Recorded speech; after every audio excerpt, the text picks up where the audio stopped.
Is there anything that you do pre-race to get yourself into a frame of mind like that, whether it's perhaps acceptance of uncontrollables or maybe remembering that game plan or race plan that you've got? Is there anything that you would do to perhaps quell some of that either overexcitement that you might have for wanting to go out and run it as hard as you can, or maybe anxiety for, there's some good competitors around here, I wonder if I'm going to do well? Yeah, so the week before a race, I always sit down and do a race plan. I normally take myself away to like a good coffee shop with good cake. And then I'll just draw out either like the race course or the race profile. And then throughout that, I'll jot down like when I think it's going to be tough, like it might be, lap 7, 8 is probably going to hurt, or going up this climb, it's a really steep climb. At this point in the race, it's going to be really hot.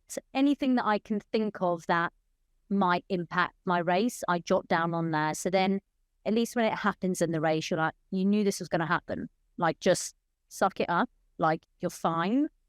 And then I try also on my race plan, I'll put like a pacing strategy together. So like for Comrades this year, which is an ultra in South Africa, I gave myself like a lower end pace target and a high end pace target. I didn't actually write them down anywhere else during the race. I just did it before for the World Champs. I just went for like best case scenario because I actually knew it would be a little bit slower because of the heat and humidity.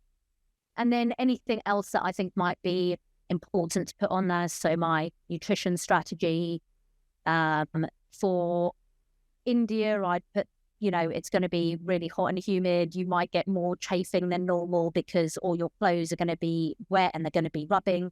Your sunglasses, you tend to get like specks of like sweat flying onto them, which can be irritating. So all of those little things I just jotted down. So then when it happens in the race, you're like, okay, cool. Like it's not a problem. And I found I had a little bit of a dark patch in the race, but for this one, it literally lasted 5 minutes. For Comrades, I probably had it for about an hour. And it kind of ebbs and flows in different races, and you never know when it's going to come. But I think it's just remembering it's fine, you'll get out of it. You knew this was going to happen. And I find that it's like a really helpful way to also like set your intentions before you actually start doing the race.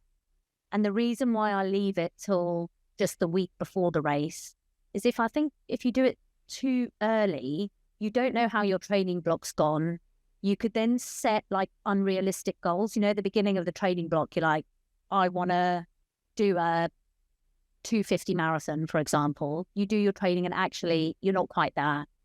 You need to do a 255, or maybe it's gone so good and you're like, yeah, we are going to do 230. So leaving it till that last minute, how your training's gone, how you feel, if you've got any niggles or if you've been sick. So it lets you have like a more realistic race strategy than making it too far out where you then have to change it. And then I think you get into your own head as well.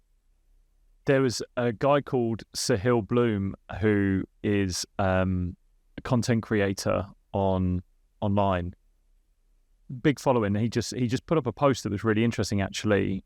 He put out something, and it was on his email newsletter I think as well, which was he had this ABC strategy goal system. So an ABC goal system, and that was based off him running a marathon. And he set himself a goal for a sub 3 hour marathon, I think it was. And so his A goal was sub 3 hour marathon.